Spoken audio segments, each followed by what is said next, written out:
44% of mid-sized companies actually said that suppliers could not meet their obligations.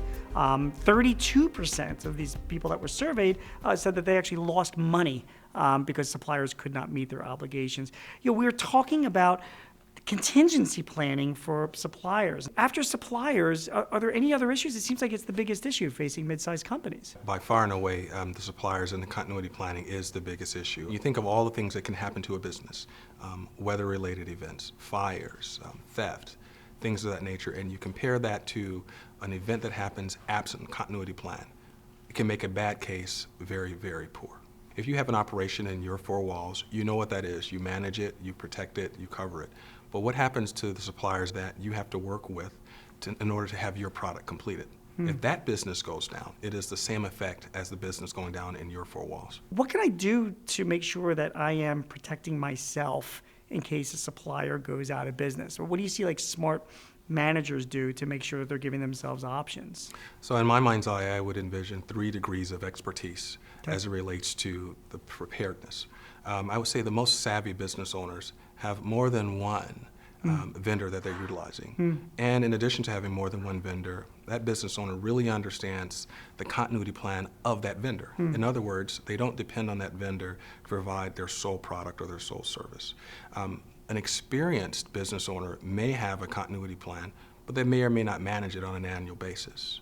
And then in the third layer, the average business owner may not have a continuity plan at all. So in my mind's eye, the big difference is having a variety of vendors, and variety meaning not in the same geographic space. That's great. As well.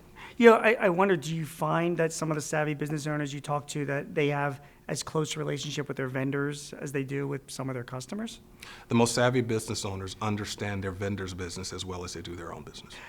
Any advice to customers, as to some of the questions that you would ask of a vendor when you're interviewing them? Like, what are some of the red flags that you would say of a vendor that might not be somebody that would be good to work with?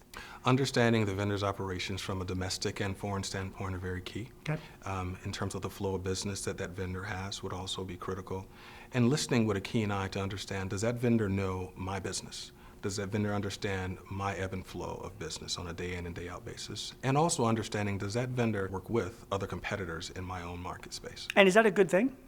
If they work with other competitors in your market space, or would you consider that to be a bad thing? I think it's a very good thing in the sense that they could very well have a clear understanding of my needs. Okay. And that would also tell me a great deal about their ability to support me, not only today, but in the future. The Hartford did their midsize business monitor, where they surveyed about 500 midsize owners, executives of midsize companies around the country.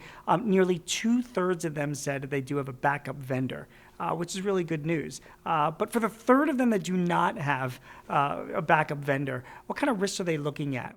Really what it boils down to is, are you comfortable with having all your eggs in one basket?